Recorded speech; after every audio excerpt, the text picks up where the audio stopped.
Alright, so today we got a new leak by Regions.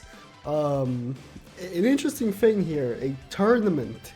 I mean, this is a mode that has been kind of flashed out by Grand Cross on these assets here. So these are tournament icons, right?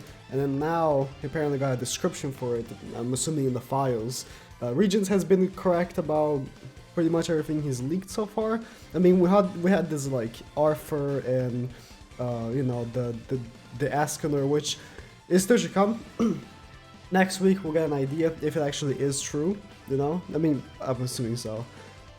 Since other data miners have also come and said, you know, yeah, these files are here.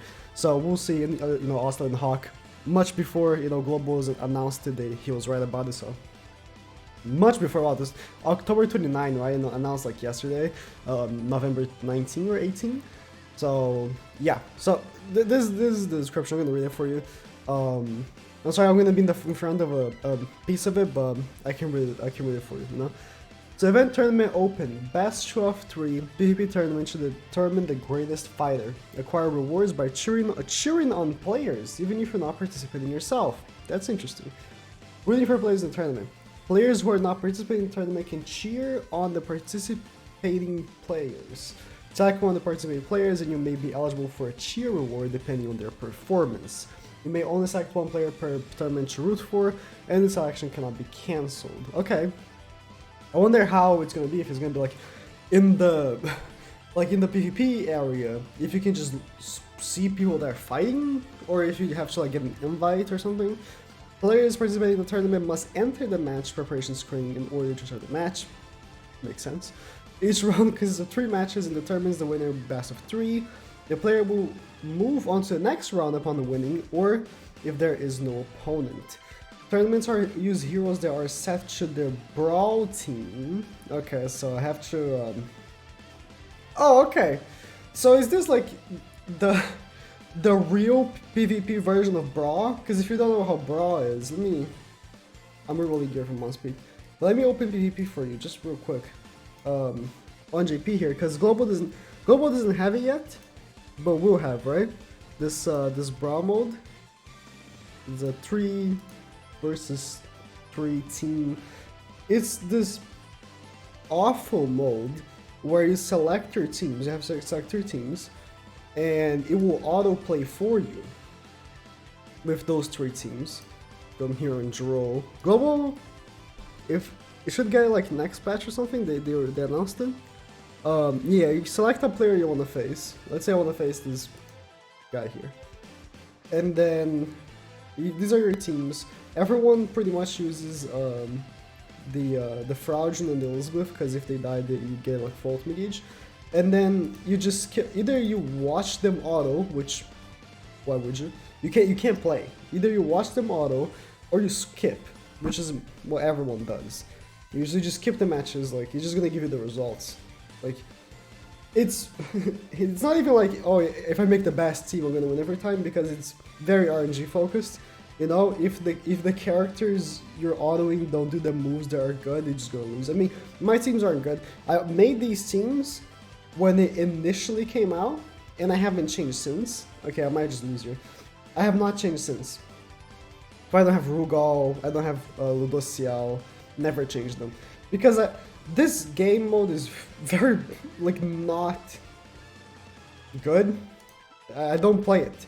And every single day, you don't have to play. If you play once and you qualify for something, you will get rewards for it every single day. Every single 24 hours, you come here and you click on this thing. It gives you, like, amount of coins depending on your position.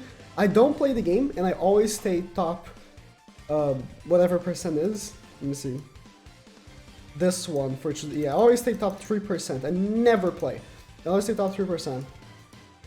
And then I come here on Glocks, and the store is amazing, actually. For something that I don't have to play, like, you can buy 3 times these, right? You can buy 10 of these, 5 times of these, so 25 hammers. The store is very, very good. But the game mode itself is very, very bad. And you get gems as well.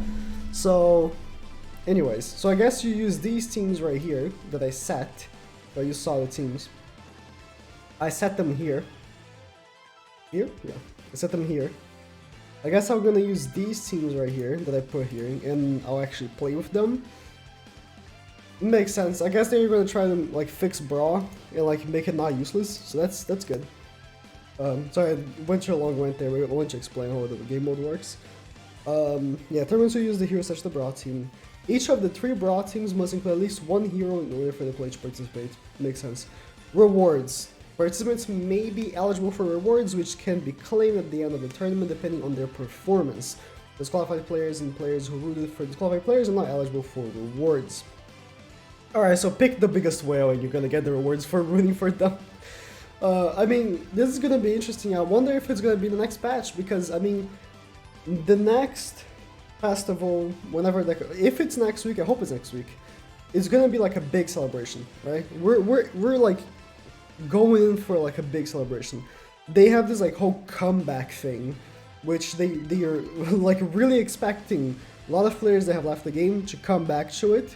They're giving, like, if you don't know, I mean, I talked about this for a little bit already, but this banner where every character you summon, every SSR you summon for this banner is already level 86 star. So like players that haven't played in a while, the first multi you do, you get a Buldinho Meliodas level 86 star.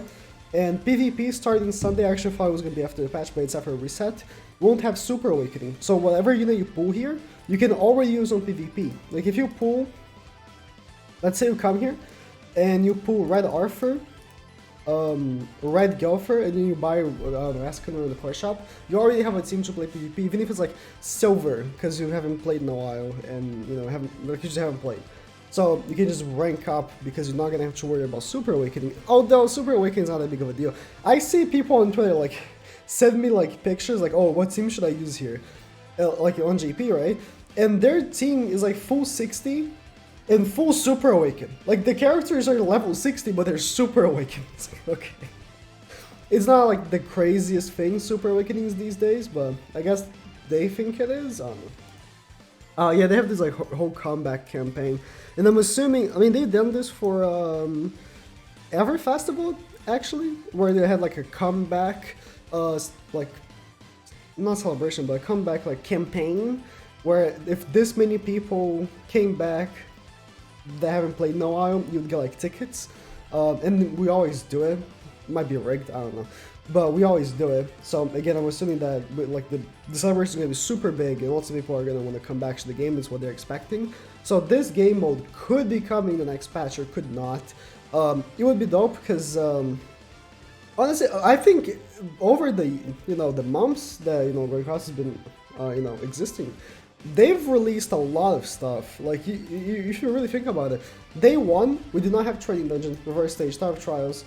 I mean, bruh. Super Boss, patrols aren't content, but PvP like changes meta very often. Like the game has a lot of stuff to do, so I think like they have 3 different raids, which honestly I don't know why they haven't done new ones yet. I guess raids are tied to leveling up characters, and they don't want to get above level 80 right now. But they could have made a raid where it's one of the 4 and it's random, right? One of the 3, no, it's 4 because it's another raid. It's one of the 4 and it gives all 3 raid materials. But instead of dropping like so much, I mean, you could drop like 2 of each and then a random 2, that'd be good. Or they could do that for the next raid, I don't know. Because what they could do also for from level 80 to 100, instead of making a new raid with a new material, they could make a new raid but drop the same materials, and between level 80 to 100 you just use the same materials but more, right? Let's say between level 0 to 80 it costs you 50 of each raid material. Between level 0 to 100 it would cost like 150. Like you would be like, I mean, you'd have to bump up the amount of raid materials you get actually, because that would be kind of too much, but just an idea, that would be too much though, but just an idea. I think that they could drop more content, but they have been dropping good amount of content, a lot of stuff to do. Reverse Stage could be updated more often. I mean, it's completely tied to story, so they can't keep updating as much as they want. But they have enough stages to update again. You haven't updated Season 3 in a long time on JP here. So yeah, that's about it. I hope this tournament is actually good. I mean, it has potential for sure because it's not like Brawl, you actually play, I'm assuming. And I mean, you have like your set teams, you can't just change between matches. I think this could be very good if you can watch it as well. If you can have it so like, I don't know how many, they don't specifically say how many people can like watch, but if you can have like as many people as you want, we had this tournament on JP like the other week. We could have had so, you know, my buddy's playing and I can watch him in the game, and then the people organizing the tournament can also watch it and just see, you know, the results by themselves, you know, without them we having to like send them the results on the screen, screenshot. So interesting. Curious to see how it's gonna look. Of course, as soon as it drops, I'm gonna play as much as I can, and that's it.